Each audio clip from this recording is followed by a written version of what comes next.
ఆర్థిక రంగంలో వ్యవసాయ మరియు సంబంధిత రంగాల వాటా 15.8% మాత్రమే. ఈ రంగం యొక్క వాటా పెరిగినప్పుడు రైతుల ఆర్థిక పరిపుష్టికి దారితీస్తుంది. అందుకే మా ప్రభుత్వం రైతుకు అవసరమైన అన్ని విధాల చేయూత అందిస్తుంది. ఇప్పటి వరకు ఏ ప్రభుత్వం చేయనంత సాహసం మేము ఈ బడ్జెట్లో చేస్తున్నాం. మొత్తం ప్రతిపాదిత బడ్జెట్లో సింహభాగం అంటే 72,659 కోట్ల రూపాయలు వ్యవసాయ రంగానికి ప్రతిపాదిస్తున్నాం.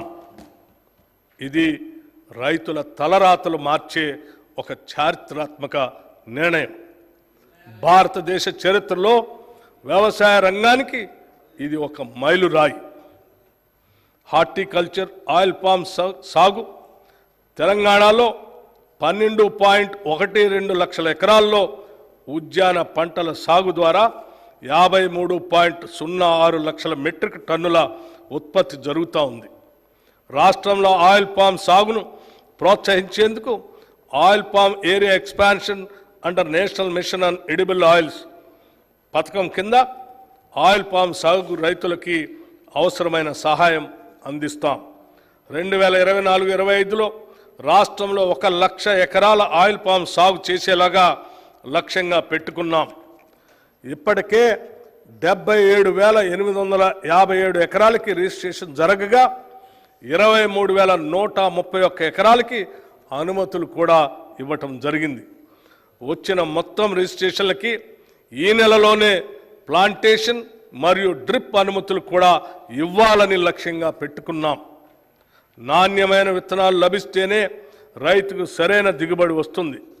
గత ప్రభుత్వ పాలనలో రాష్ట్ర రైతాంగం నకిలీ విత్తనాల వల్ల పూర్తిగా నష్టపోయారు. రైతాంగం అప్పులు తెచ్చి పెట్టిన పెట్టుబడి నకిలీ విత్తనాల కారణంగా మొత్తం వృధా అవుతుంది. మా ప్రభుత్వం నకిలీ విత్తనాలను అరికట్టేందుకు కృత నిశ్చయంతో ఉంది. నకిలీ విత్తనాలను అరికడుతూ నాణ్యమైన విత్తనాలు రైతులకు అందించే దిశగా చర్యలు తీసుకుంటున్నాం. రైతులకు నష్టం జరిగే ఎటువంటి చర్యలను మా ప్రభుత్వం సహించదు. హార్టికల్చర్కు బడ్జెట్లో 737 కోట్ల రూపాయలు ప్రతిపాదిస్తున్నాం. పశుసంవర్ధక శాఖ, పాడి పశువుల పెంపకం గ్రామీణ ప్రజానికానికి ఎంతో ఆర్థిక పుష్టిని ఇస్తుంది. పాలు, మాంసం, గుడ్లు ప్రజానికానికి పోషణ అందించడంతో పాటు అదనపు ఆదాయం ఇస్తాయి. ఇతర అనుబంధ రంగాలైన చేపలు, గొర్రెలు, కోళ్ల పెంపకం ఎంతోమందికి జీవనోపాధి కల్పిస్తాయి. ఈ రంగం గ్రామీణ ప్రాంతాల్లో ఉపాధి కల్పిస్తూ అభివృద్ధిలో కీలక పాత్ర వహిస్తుంది.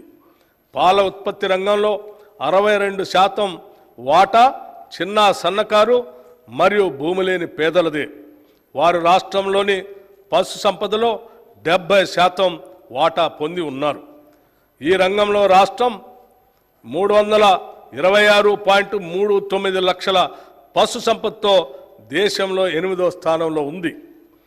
పశుసంవర్ధక రంగానికి